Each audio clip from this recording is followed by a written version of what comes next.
So, good morning everyone. My name is Jeremy Bustamante and now I am discussing the history of SQL.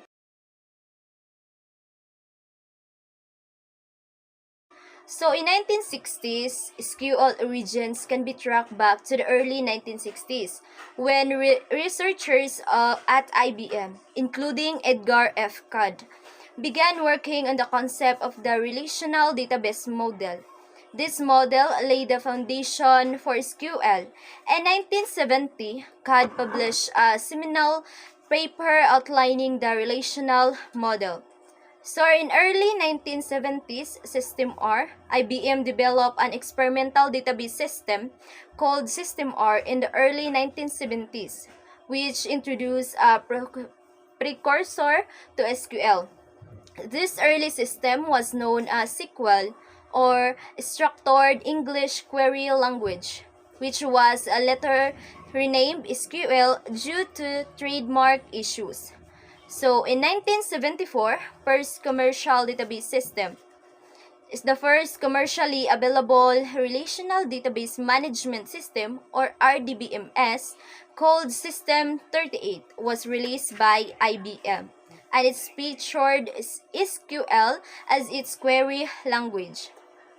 In 1986, ANSI standardization, the American National Standards Institute published the first SQL standard, known as SQL 86. This standardization helped establish SQL as a common language for relational database.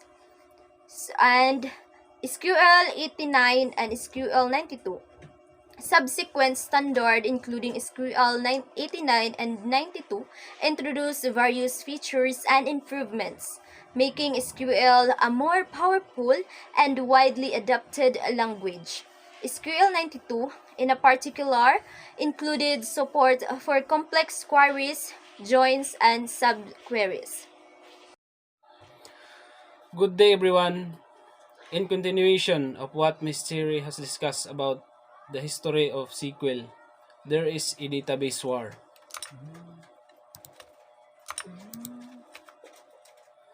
So, the 90s saw the emergence of commercial database management system that support SQL. This period marked by the competition between database vendors with Oracle, IBM or DB2, and Microsoft SQL Server become prominent player in SQL database market. In the year 2000s, open source and MySQL, the open source RDBMS SQL released in 1990s gained popularity in 2000, offering SQL as its query language.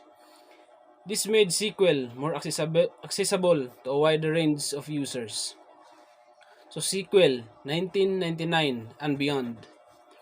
The SQL standard continued to evolve, with SQL 1999 introducing support for recursive queries, window functions, and user-defined data types. Subsequent standards such as SQL 2003, SQL 2008, and SQL 2011 further enhance SQL capabilities. So NoSQL and beyond. With the rise of NoSQL database in early to 21st century, some questions SQL dominance. NoSQL because offered alternatives to the relational model and SQL.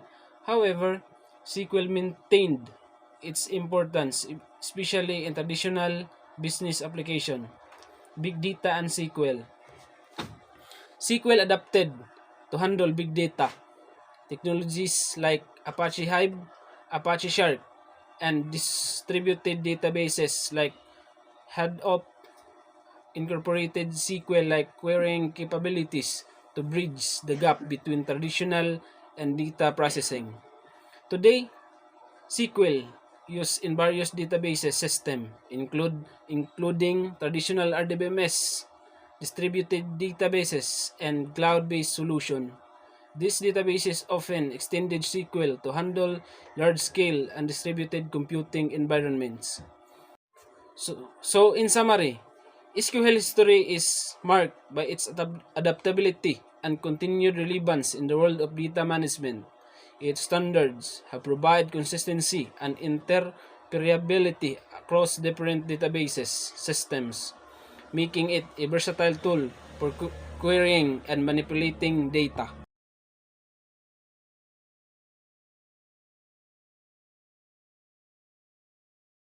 Good day.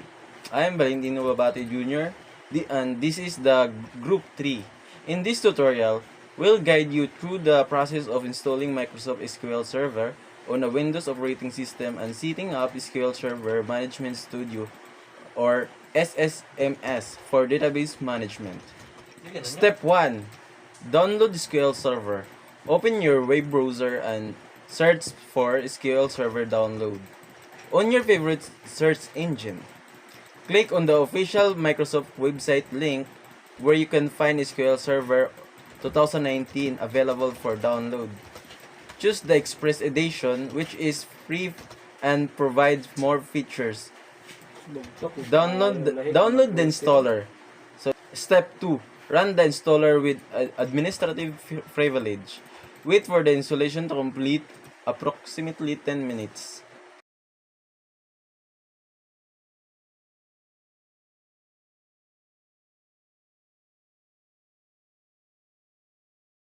Step 3. Install the SQL Server Management Studio or SSMS.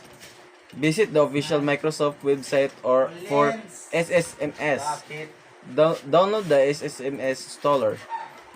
Run the SSMS installer with administrative privilege. Wait for the installation to complete around 5 minutes.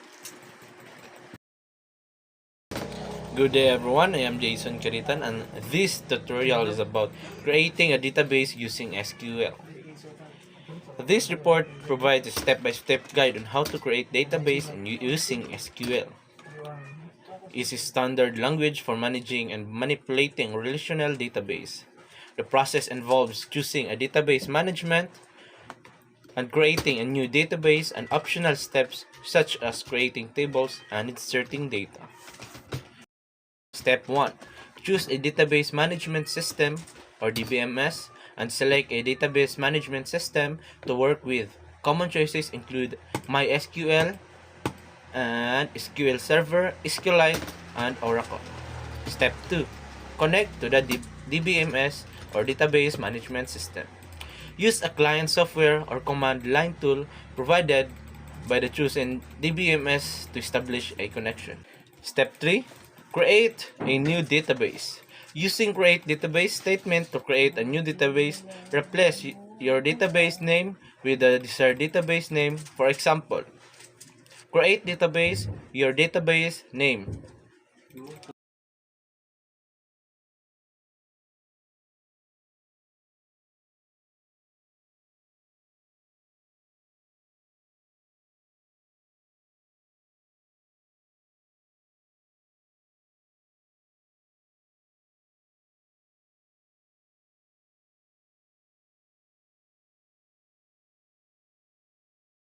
Step 4. Verify the database creation.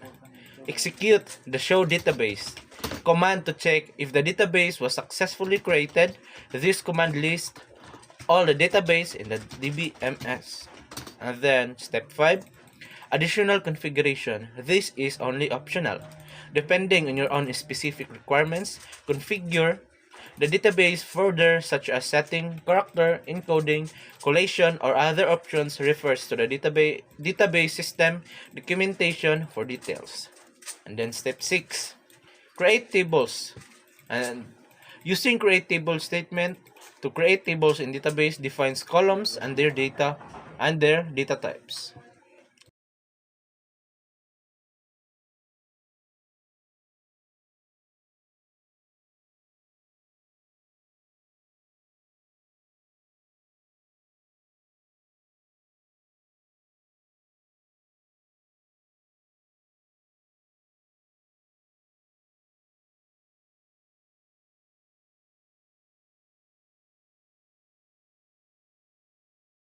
Step 7.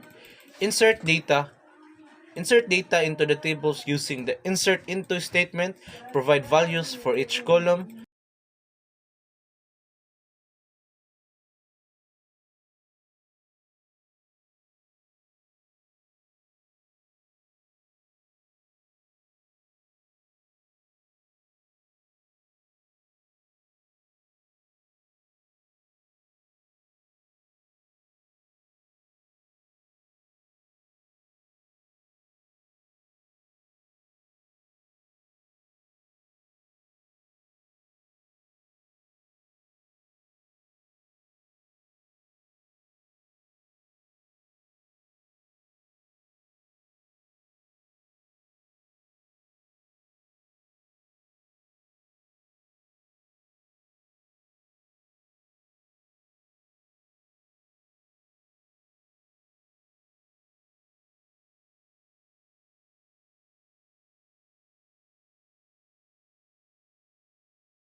In step 8, utilize SQL commands such as select, update, delete, and insert to query and manage data within the database.